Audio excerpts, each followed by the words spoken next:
জয় গুরু। নমস্কার সবাইকে। আশা করছি গুরুর কৃপায় সবাই ভালো আছেন, সবাই ভালো থাকেন, সেটাই কাম্য। গুরুজনের সবাইকে ভালো রাখে সে আশাই ব্যক্ত করি। সেই সাথে আমার চ্যানেলে যারা নতুন এবং পুরাতন আছেন, আপনাদের সবার কাছে আমি কৃতজ্ঞতা জ্ঞাপন করছি। আমাকে এই বিভিন্ন বিষয়ে এখন কমেন্টস করা হয় ভিডিও দেওয়ার জন্য। সব বিষয়ে তো আর যাওয়া যায় না,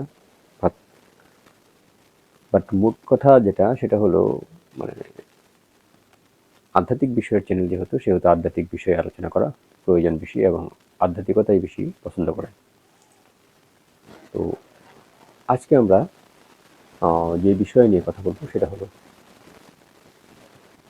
সূক্ষ্ম এবং সূক্ষ্ম এবং স্থূলের মাঝে চক্রের যে কানেকশন, সেটা আমাদের এই বডির সাথে সূক্ষ্ম এবং স্থূলভাবে চক্র কীভাবে অঙ্গিভাবে জড়িত সেটা আজকে আলোচনা করবো। সেই সাথে একটা কথা বলছি, আমি লাইভ ক্লাস করি, সেটা প্রতি ভিডিও দিয়ে আমি বলি, যেখানে সরল বিজ্ঞান, চক্র সাধনা, হায়ার মেডিটেশন, যন্ত্র এবং তন্ত্রের উপরে ক্লাস চলতেছে। যারা এই ক্লাস করতে চান, ডেসক্রিপশনে নাম্বার দেওয়া আছে, আমার সাথে যোগাযোগ করে নেবেন।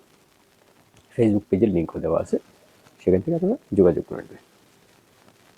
তো আজকে যে বিষয়ে আমরা কথা বলবো, তো একটা বিষয় আমরা বলছি, আমাদের দেহে মূলত চক্র 114টা, কিন্তু সেখান থেকে যে কয়টার নাম আপনারা ইউটিউবে শোনেন বা গুগলে দেখেন, সেটিকেই প্রাধান্য দেওয়া হয়েছে। তো কয়টা প্রাধান্য দেওয়া হয়েছে? সেক্ষেত্রে মূলাধার, স্বাধিষ্ঠান, মণিপুরী, অনাহত, বিশুদ্ধি, আজ্ঞা এবং সহস্রার। কটা হলো? মূলাধার, মণিপুর, অনাহত, বিশুদ্ধি, আজ্ঞা ও সহস্রার। ও স্বাধিষ্ঠান আছে, হাতের 7 চক্র। তো এই মূলাধার, স্বাধিষ্ঠান, মণিপুর, অনাহত, বিশুদ্ধি, আজ্ঞা, সহস্রার, এই 7টা চক্র। কোনো কোনো ক্ষেত্রে আবার ষড়চক্রও বলে। তো এই 7টাকে প্রাধান্য দেওয়া হয়েছে, এই বাকিগুলোকে প্রাধান্য দেওয়া হয়নি, বাট তারা কাজ করে, আমাদের শরীরে কাজ করে। বাকি যে চক্রগুলো আছে 114টার মধ্যে, তারা কিন্তু কাজ করে, কিন্তু সেগুলোকে প্রাধান্য দেওয়া হয়নি। এরকমটা কেন? বাকিগুলোকে প্রাধান্য দেওয়া হলো না, এই কটাকেই প্রাধান্য দেওয়া হলো?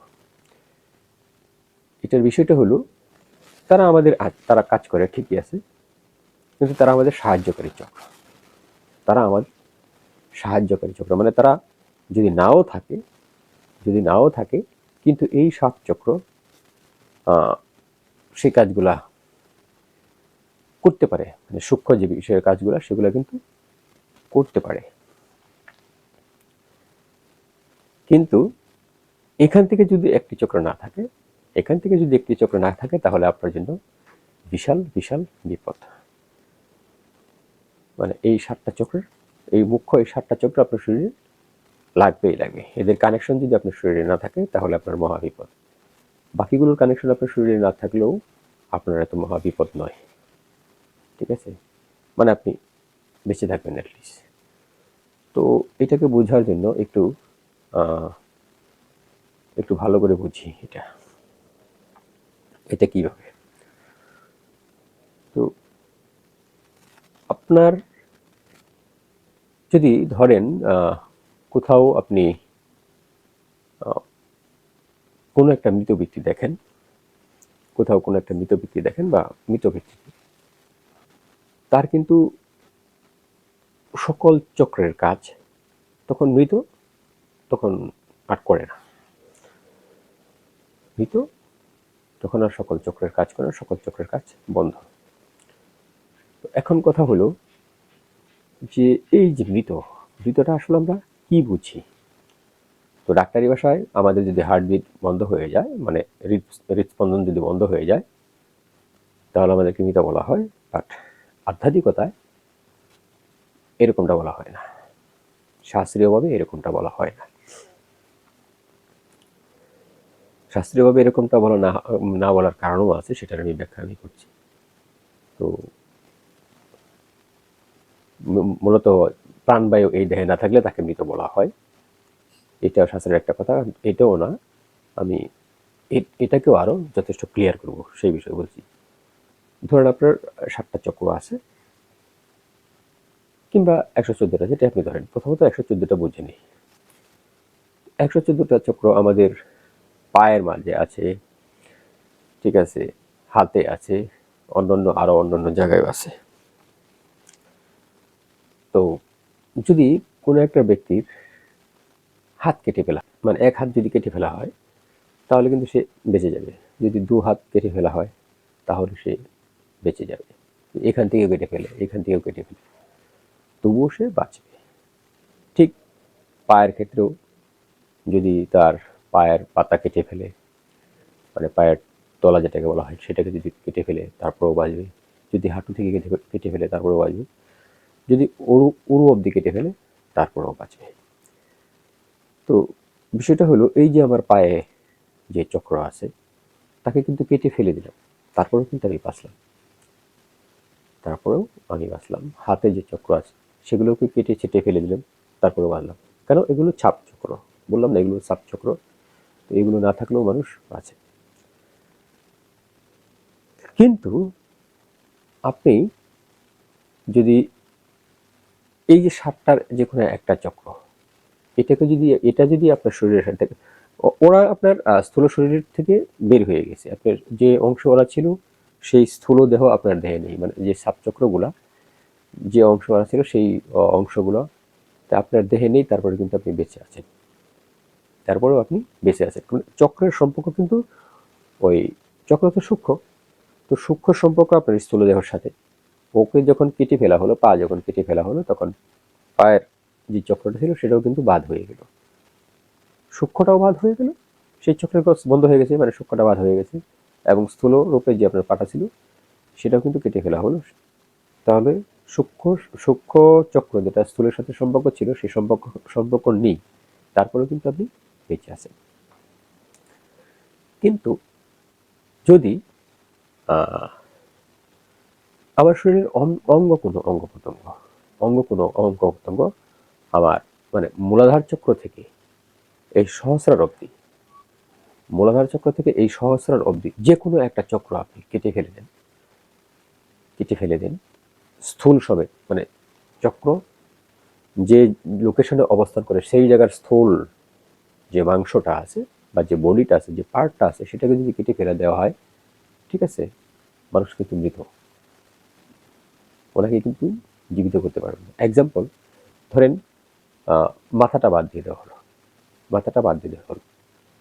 তো সেই ক্ষেত্রে কিন্তু আর ওই পায়ের মতো হবে না যে এই লোকটা জীবিত, ঠিক আছে। বা বুকের এই অংশ বাদ দিয়ে দেওয়া হলো, স্থূল স্থূল যে অংশটা বুকের, যেখানে অনাহত চক্র থাকে, সেটাকে বাদ দেওয়া হলো। বা মূলাধার চক্র যেখানে অবস্থিত, সেই অংশটাকে দেহ থেকে বাদ দেওয়া হলো, তখন কিন্তু আর এই মানুষটা জীবিত করা যাবে না, চলতেও পারবে না, তাকে মৃত বলে ঘোষণা করা হবে। মানে আপনি স্থূল দেহের চক্রের যে কানেক্টিভিটি, 7 চক্রের যে কানেক্টিভিটি, তার যে কোনো একটা অংশ দেহ থেকে যদি বাদ দিয়ে দেন, তাহলে তাকে মৃত বলে ঘোষণা করা হবে। সেটা আর কখনো মানে জীবিত করা সম্ভব নয়, বা ওই ব্যক্তি বাঁচবেও না। তাহলে দেখা গেল 7 চক্র যদি আমার শরীরে না থাকে, তারপর আমরা বেঁচে থাকি, কিন্তু মূল চক্র যদি আমার দেহে না থাকে, ঠিক আছে, তাহলে আমরা মৃত বলে ধরে নিই। মানে মৃত বলে ধরে নিই, ওটা মৃতই। কিন্তু এটা এরকমটা হলো কেন?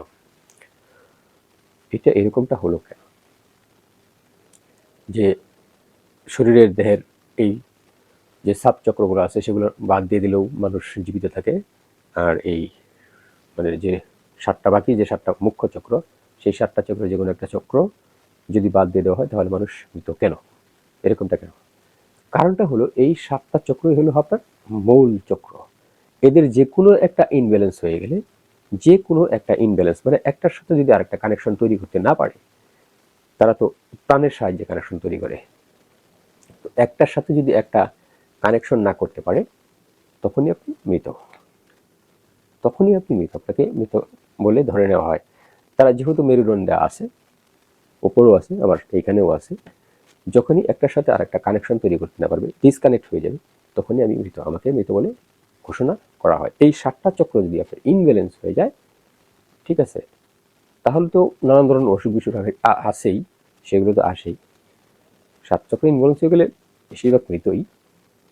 কিন্তু এই 7 চক্র যখন এক চক্রের সাথে আরেক চক্র কানেকশন তৈরি করতে না পারবে, তখনই আপনি মৃত। কারণ যখনই পার্ট আলাদা করে ফেলা হয়, আমাদের যে স্থূল অংশ যে চক্র আছে সেই পার্টটাকে যদি দেহ থেকে আলাদা আলাদা করে ফেলা হয়, তাহলে মৃত। এই হলো মৌলিক ব্যাখ্যা আধ্যাত্মিকভাবে মৃত্যুর, মানে মৃত্যু যে তার আধ্যাত্মিক ব্যাখ্যা। সেই ক্ষেত্রে প্রাণ তো আছে, সেটা আরেক বিষয়। কিন্তু চক্র যখন আপনার 7 চক্র যখন যে কোনো চক্রের সাথে যে কোনো চক্র, মানে 7 চক্রের সাথে যখন 7 চক্র কানেক্টিভিটি ঠিক মতো করতে না পারবে, তখনই আপনাকে মৃত বলে ঘোষণা করা হবে। আজকে এই পর্যন্ত। জয় গুরু, নমস্কার সবাইকে।